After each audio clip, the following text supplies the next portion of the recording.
الحمد لله الملك الخلاق الولي فلا ولي من دونه ولا رب الغني الذي لا تغيض خزائنه مع كثرة الأنفاق المحيط علمه بجميع الخلائق في جميع الآفاق فسبحانه وتعالى من إله على العرش استوى وعلى ملكه احتوى فلا مناجي له مشرك وأشهد أن لا إله إلا الله وحده لا شريك له لا ضد ولا ند ولا مناجع ولا مشرك وأشهد أن سيدنا محمدا عبده ورسوله وخليله أشرف الخلق على الإطلاق إلى يوم التلاق أما بعد وقال الله تعالى في القرآن الكريم أعوذ بالله من الشيطان الرجيم بسم الله الرحمن الرحيم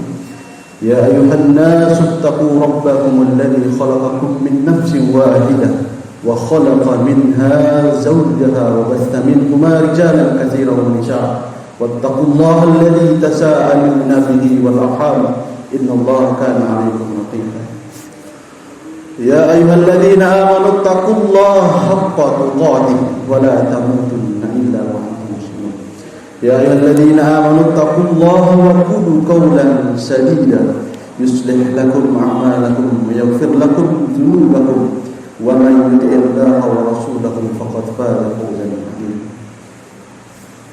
قال النبي صلى الله عليه وسلم إن أحدكم ليعمل بعمل أهل الجنة حتى لا يكون بينه وبينها إلا ذراع فيسبق عليه الكتاب فيعمل بعمل أهل النار فيدخل النار صدق الله العظيم وصدق النبي صلى الله عليه وسلم. Ma'asyiral muslimin, sidang jemaah Jumat yang sama-sama dimuliakan Allah Subhanahu wa taala.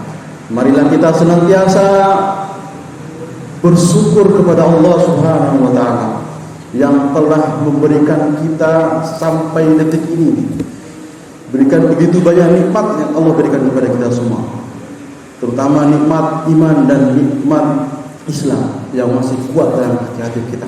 Nikmat kesempatan, dan kita semua yang masih hidup sampai hari ini adalah semata-mata nikmat dari Allah Subhanahu wa taala untuk meningkatkan keimanan dan ketakwaan kita kepada Allah Subhanahu wa taala, dan terus meningkatkan kualitas dan kuantitas ibadah kita kepada Allah Subhanahu wa taala.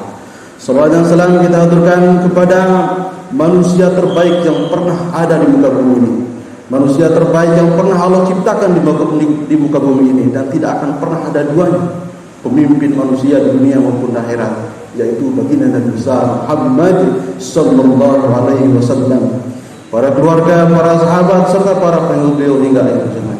Dan mudah-mudahan kita termasuk dari follower sejatinya dari baginda Nabi sallallahu alaihi wasallam, dan semoga kita menjadi teman beliau nanti di yaumil qiyamah. Amin ya rabbal alamin. Ma'asyiral muslimin, sidang jemaah Jumat rahimakumullah.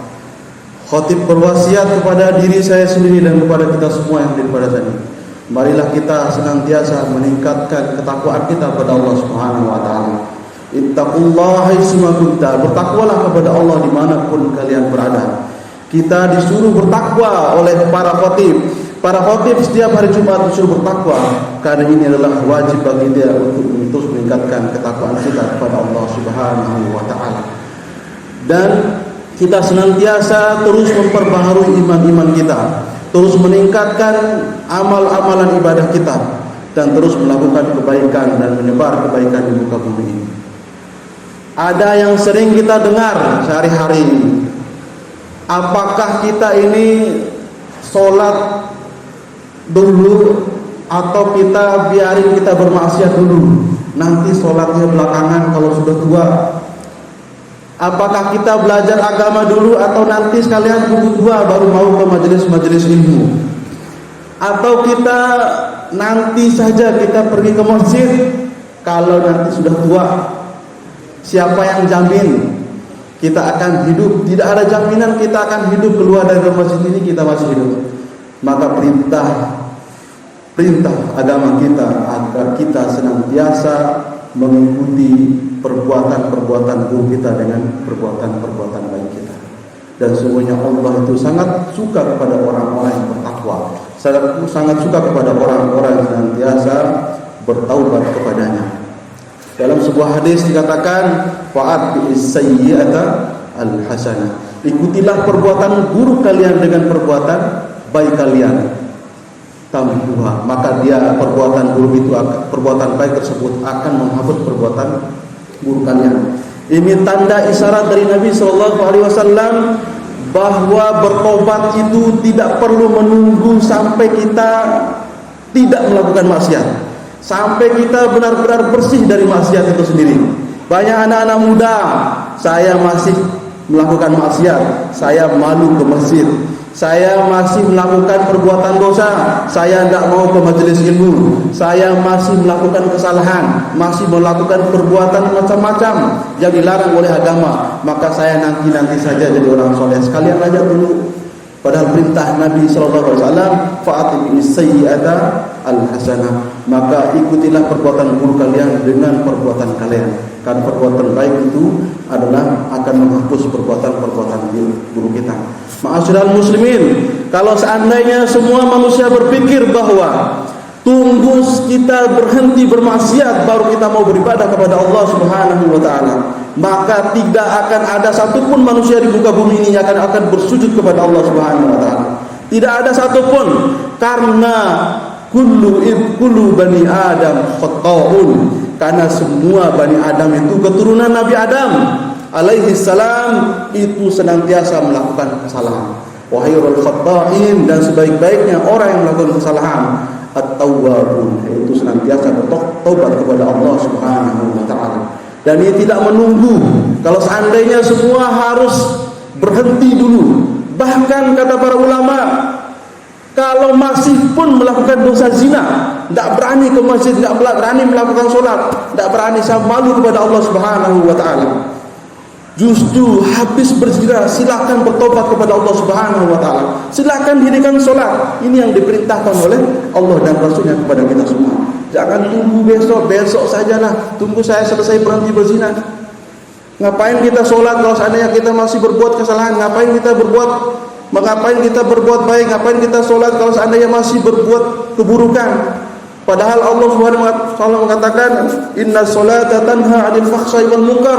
Ini dalil orang-orang yang tidak mau salat, dalil orang-orang tidak mau beribadah karena perbuatan dosanya. Mereka mengatakan salat itu kan mencegah perbuatan keji dan mungkar. Saya masih melakukan perbuatan keji dan mungkar dan saya belum mau salat. Justru inilah yang diperintahkan oleh Allah Subhanahu wa taala, kita senantiasa bertobat. Kapanpun kita melakukan maksiat, kapanpun kita melakukan perbuatan dosa, maka disitulah kita senantiasa beristighfar kepada Allah Subhanahu wa taala.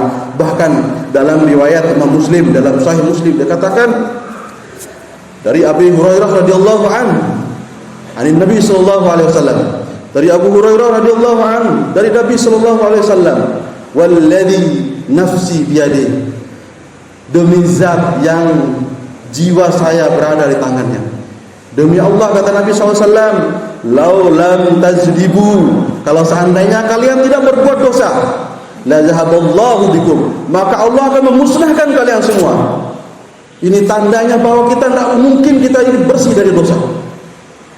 Ini juga bukan berarti kita harus melakukan perbuatan dosa, tapi sebisa mungkin kita tidak melakukan perbuatan dosa tersebut.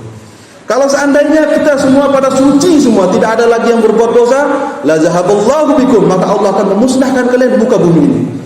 Fala jaa min qaumin, maka Allah akan mendatangkan suatu kaum. Setelah dihancurkan orang-orang yang suci tadi, akan datangkan suatu kaum yaznabuna wa yastaghfirunallah, mereka berbuat dosa dan mereka beristighfar kepada Allah Subhanahu wa taala, fayaghfiru lahum, maka Allah mengampuni mereka. Ini yang Allah sangat suka kepada kita. Walaupun kita tahu, jangan menganggap orang-orang yang pakai jubah bagus-bagus, pakai kopiah, pakai sorban kayak saya, ini orang-orang suci. Hanya kami, hanya orang-orang yang bersorban saja yang bisa ke masjid. Hanya orang-orang bersorban saja yang bisa menjadi imam, jadi khotib. Tidak. Semuanya punya hak. Karena semua kita adalah orang-orang yang berdosa. Ini sudah dijamin oleh Allah Subhanahu wa taala bahwa kita semuanya tidak mungkin itu bersih dari yang namanya dosa. Kullu bani Adam khata'un, kata Nabi sallallahu alaihi wasallam. Seperti itu. Jadi jangan tunggu suci dulu baru mau ke masjid. Jangan tunggu suci dulu baru mau sholat. Ingatkan kepada anak-anak kita, saudara-saudara kita, orang-orang di tangga kita. Kalau kita ke masjid, sok soleh, sok solehah, sok pinter, sok ulama, padahal sebenarnya sama saja. Mungkin pakaian saya, pakaian bapak-bapak yang pakai jubah macam-macam cuma sebagai penutup aja sebenarnya gitu. Belum Allah buka aja aib-aibnya sebenarnya. Belum tentu orang yang pakaian biasa seperti ini belakang-belakang, pakai kaos kemudian pakai Levi's, pakai celana biasa pada datang ke masjid, belum tentu banyak dosanya daripada orang-orang yang pakai jubah seperti saya. Dan ini tanda bahwa kita jangan sampai sombong dengan pakaian kita, jangan sombong dengan ilmu kita, karena semua di mata Allah Subhanahu wa taala. Mungkin kita ini belum saja dibuka aibnya oleh Allah Subhanahu wa taala, maka terus beristighfar kepada Allah Subhanahu wa taala. Setiap apapun ada muncul rasa pengen, rasa suci, rasa lebih baik daripada orang. Saya lebih baik daripada dia, saya lebih baik daripada tetangga saya rajin ke masjid, saya rajin baca Quran, istri saya pakai hijab, istri saya pakai jilbab panjang, istri dia tidak pakai jilbab. Bisa saja kita ini yang pakai jilbab, pakai cadar, itu lebih banyak dosanya daripada orang-orang yang tidak berpakai jilbab. Maka kita senantiasa beristighfar kepada Allah Subhanahu wa taala. Ada muncul seperti itu. Kalau seandainya kita mewarisi, kita senantiasa berkata, orang-orang di jalan ini banyak dosa, saya tidak ada dosa, saya rajin ke masjid, saya lebih baik daripada mereka. Sama saja kita sedang mewarisi perkataan iblis, laknatullah alaihi, ana khairu minhu, ketika dia berkata kepada Adam alaihi salam, saya lebih baik daripada Adam.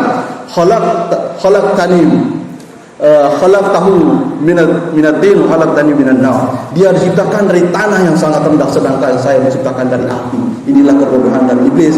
Sungguhnya Adam tidak hanya diciptakan dari tanah, tapi Adam diciptakan juga dari api, diciptakan juga dari air, diciptakan juga dari angin. Ini yang tidak diketahui oleh iblis laknatullah alaih.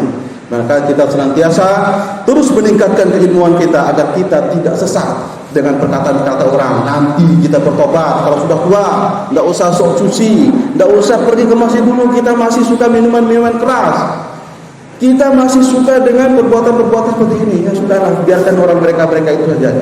Bahkan sampai ada yang mengatakan, saking sering dihina oleh orang, mereka yang suka mabuk, dia suka berzina dan sebagainya, biarin sudah, saya lebih senang ke neraka saja, karena neraka ini ramai banyak teman saya, biarkan mereka aja masuk surga. Sampai seperti itu orang-orang yang melakukan perbuatan buruk karena perbuatan kita yang senantiasa menghina mereka. Ingat, bisa jadi kita ini adalah orang-orang yang banyak dosanya, yang belum hanya Allah yang tahu. Kita pun kadang tidak sadar bahwa kita sedang berbuat dosa.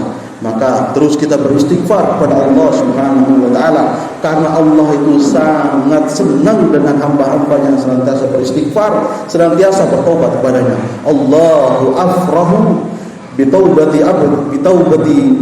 abdihi minkum.